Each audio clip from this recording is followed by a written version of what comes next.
Hello guys, welcome to the current affairs module of AVKS academy. आज जो है हम डिस्कस करने वाले हैं जून 17, 2020 के करंट अफेयर्स के बारे में। तो आगे बढ़ते हैं हमारा पहला वाला टॉपिक के साथ, जो है yoga at home, yoga with family campaign. ये कैंपेन को किन्होंने ऑर्गेनाइज किया है? इस कैंपेन को ऑर्गेनाइज किया है मिनिस्ट्री ऑफ आयुष ने। और इस कैंपेन के द्वारा ministry of Ayush trainer led session hold करने वाले हैं कब? 21 जून एट 6:30 AM। अब देखिए दोस्तों, प्रोमिनेंस क्या है इसका यहाँ पे। अगर आप देखेंगे तो इसका prominence international day of yoga से है, जो कि 21 जून को सेलिब्रेट करते हैं वर्ल्ड वाइड। एंड ये फर्स्ट कब रिकॉग्नाइज किया गया था इंटरनेशनल डे ऑफ योगा को, जो कि है 2014 को फर्स्ट रिकॉग्नाइज किया गया था। By hmm? By UN। अब अगर से आप देखेंगे इसमें, तो इंटरनेशनल डे ऑफ योगा सिर्फ 21 जून को ही क्यों मनाया जाता है? क्योंकि 21 जून को हम कहते हैं क्या, समर सॉल्स्टिस, जिस दिन सन्स के रेस डायरेक्टली फॉल करते हैं कहाँ पे? ट्रॉपिक ऑफ कैंसर पे। इसलिए 21 जून को ही चुना गया है। अगर आप देखेंगे इसके रिलेशन में अगर कोई और टॉपिक है तो माई लाइफ माई योगा करके एक वीडियो ब्लॉगिंग कॉन्टेस्ट को शुरू किया गया था। किन्होंने शुरू किया है? ICCR, मतलब Indian council for cultural relations and ministry of Ayush. ये है क्या चीज़? ये एक वीडियो ब्लॉगिंग कॉन्टेस्ट है जो 3 मिनट्स का वीडियो पब्लिक को जो है अपलोड करना है। कहाँ पे अपलोड करना है? सोशल वेबसाइट्स पे, जैसे कि ट्विटर, फेसबुक आदि वेबसाइट्स पे जो है इनको पोस्ट करने हैं। और इन वीडियोस को जो है कि योगा प्रैक्टिसेस जैसे कि ये आसना, क्रिया, बंधा, प्राणायाम, मुद्रा, इन आसना और इन प्रैक्टिसेस को जो है रिकॉर्ड करके अपलोड कर सकते हैं। और दोस्तों इसके अंदर विनर्स को 1,50,000 एंड ऑल्सो 25,000 के कैश अवार्ड भी दिए जा रहे हैं। ठीक है, इसके साथ देखिए अगर इसमें से क्वेश्चन बनेगा तो मोस्टली कॉम्प्लिकेटेड वाला बनेगा। तो यहाँ बनेगा, देखिए 21 जून क्यों मनाते हैं करके। ठीक है, बाकी सारे तो आपको याद रहेंगे, लेकिन ये वाला चीज़ पे फोकस कीजिएगा। नेक्स्ट वाला है India 9th largest recipient of FDA इन 2019। अब किन्होंने कहा है ये कि India is the 9th largest recipient करके? ये दिया गया है यूनाइटेड नेशंस का conference on trade and development से। ये रिलीज़ करते हैं क्या? वर्ल्ड इन्वेस्टमेंट रिपोर्ट रिलीज़ करते हैं, जिसके अंदर उन्होंने कहा है कि India is the 9th largest recipient of FDI and it is the 5th largest recipient of FDI in south Asia. ठीक है, FDI का मतलब क्या है दोस्तों? यहाँ पे फॉरेन डायरेक्ट इन्वेस्टमेंट, मतलब इंडिया के कंट्री में, मतलब कोई भी कंट्री में जो है बाहर के कंट्री के लोग इन्वेस्ट कर सकते हैं पैसे। अब कितना इन्वेस्ट किया है? How much of FDI is invested? अगर आप देखेंगे तो $51 billion for the year 2019 invest किया गया है। ये जो है इंक्रीज है अगर से आप देखेंगे और कंपेयर करेंगे 2018 से। 2018 में कितना है यहाँ पे? $48 बिलियन है। तो इनके रिपोर्ट के अनुसार, UNCTAD के अनुसार इनका कहना है कि इंडिया जो है कि सबसे बड़ी मार्केट है, आगे जाके बहुत सारा इन्वेस्टमेंट अट्रैक्ट करने वाली है। क्यों अट्रैक्ट करेगी आगे जाके इन्वेस्टमेंट?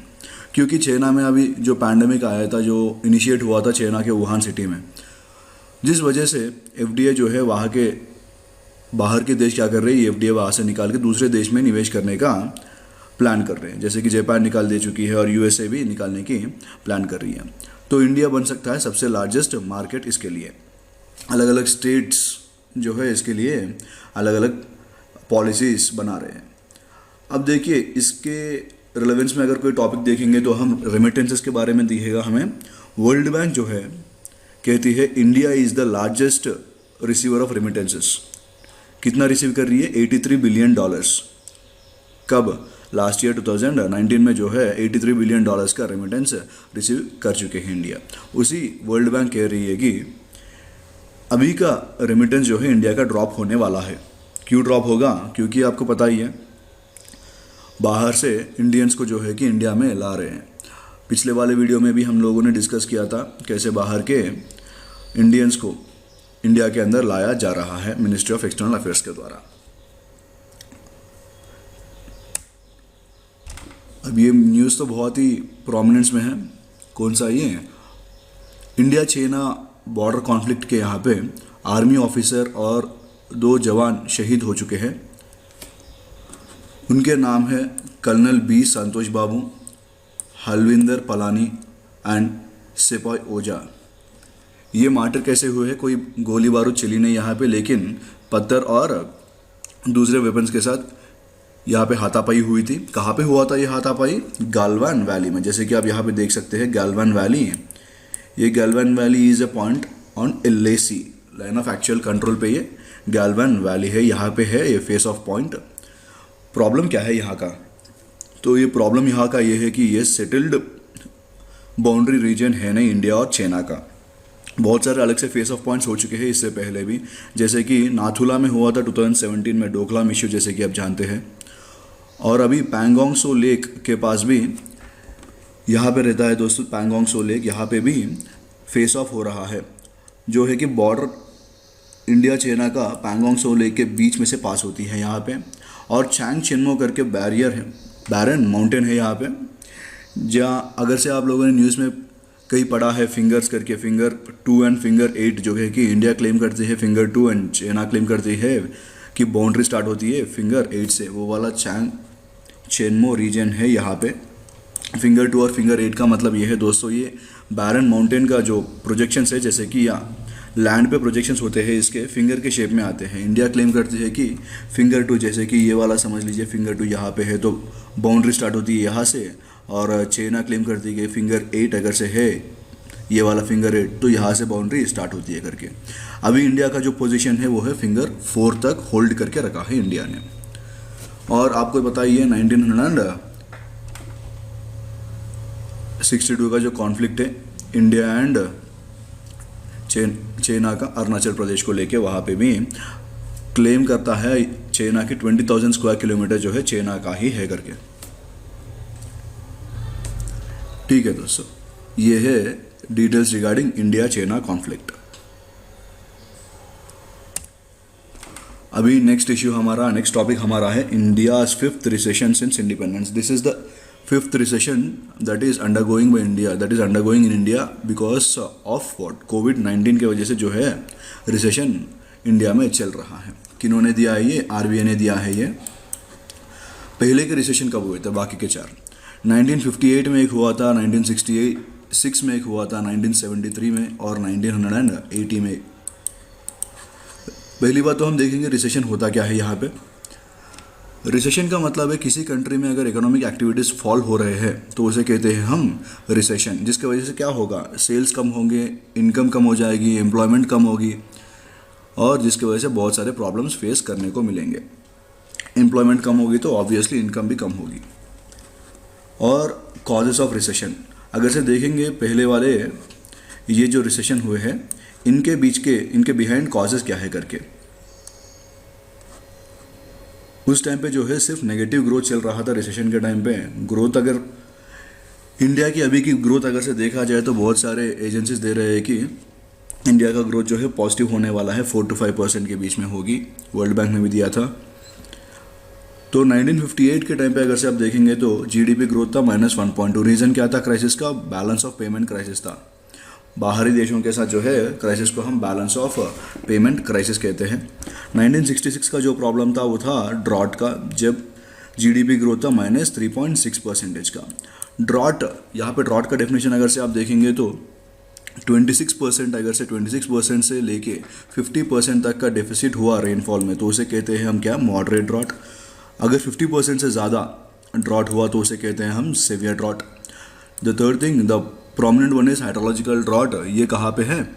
अगर surface and subsurface regions में अगर से ऊपरी भागों में पानी अवेलेबल नहीं है तो उसे कहते हैं हम हाइड्रोलॉजिकल ड्रॉट। तो ये तो हो गए ड्रॉट मतलब नेचुरल फैक्टर, ठीक है। लेकिन 1973 में प्रॉब्लम ये हुआ था कि oil and petroleum exporting countries, उसके अंदर अगर से स्पेसिफिकली देखा जाए तो organization of Arab petroleum exporting countries, इन्होंने क्या किया? Oil embargo upon those countries which were supporting Israel. Embargo का मतलब होता है कन्फाइनमेंट ऑफ सप्लाईज।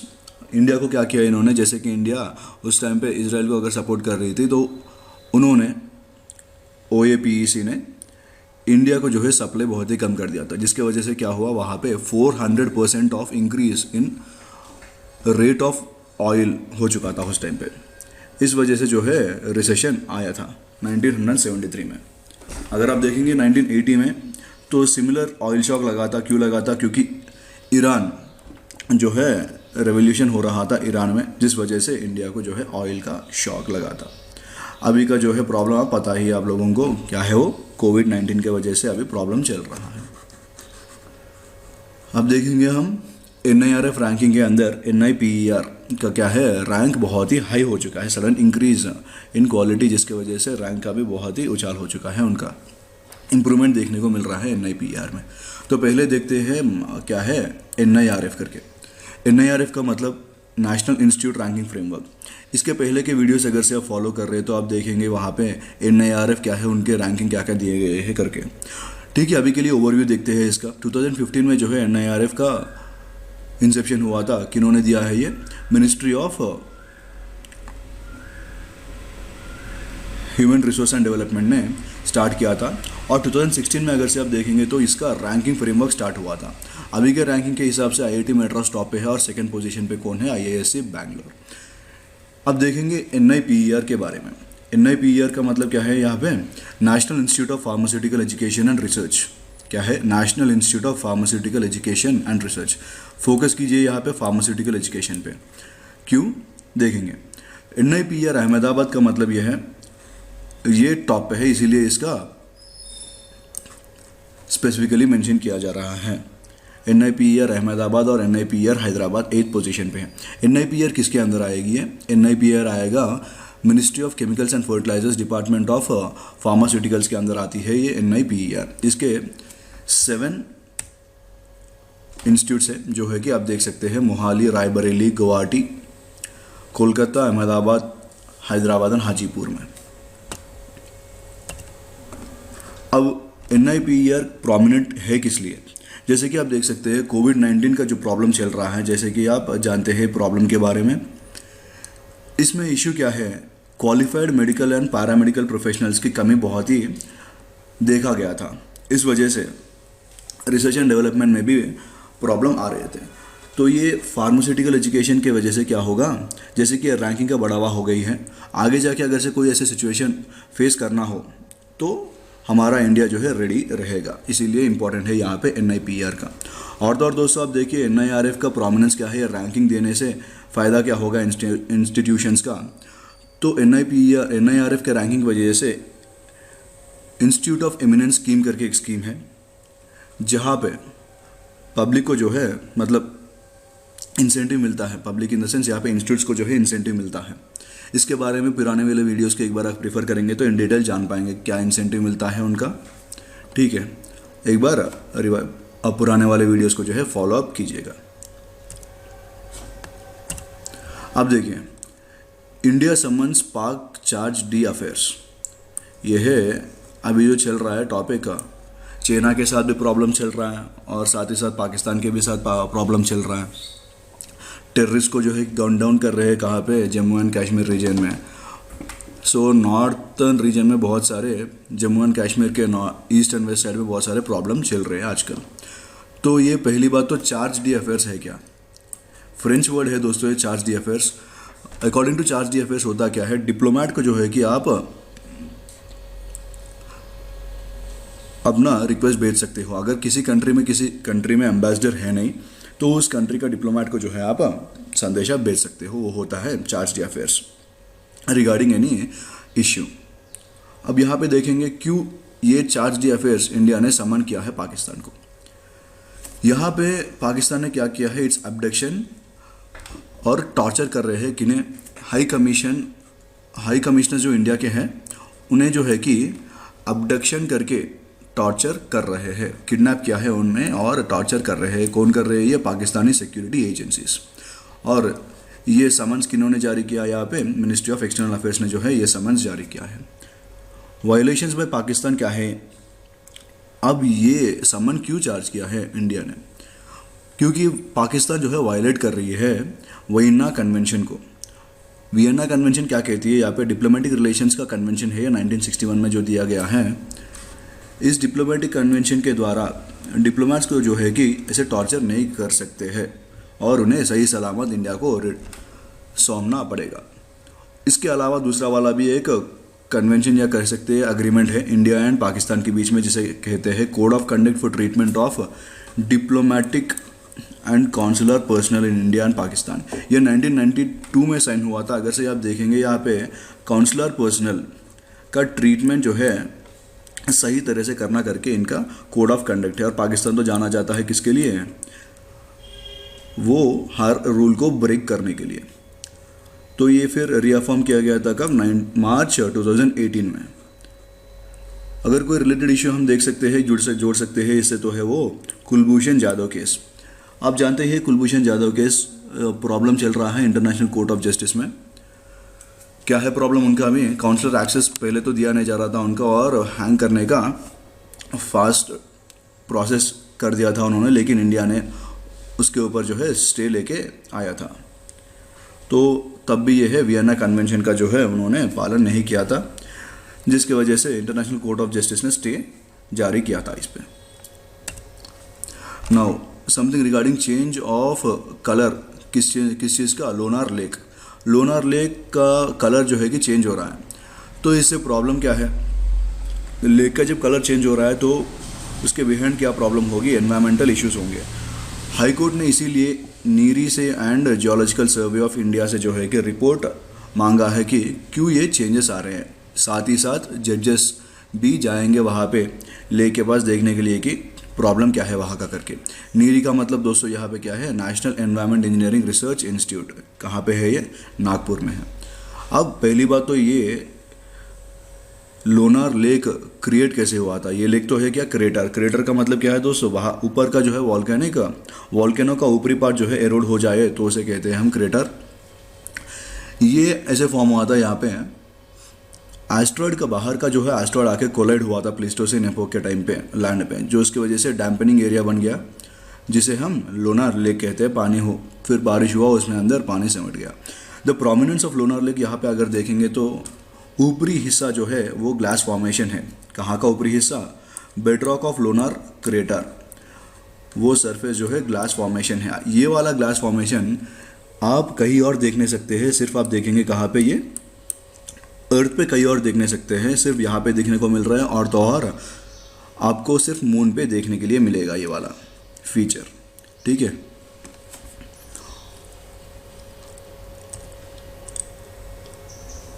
कहाँ पे लोकेशन इसका, बुल्दाना डिस्ट्रिक्ट में है दोस्तों। ये महाराष्ट्र के अगर से देखेंगे तो यहाँ पे है बुल्दाना डिस्ट्रिक्ट इन महाराष्ट्र। ठीक है दोस्तों, इसी के साथ हम क्लोज करते हैं आज का करंट अफेयर्स का topic. Have a great day.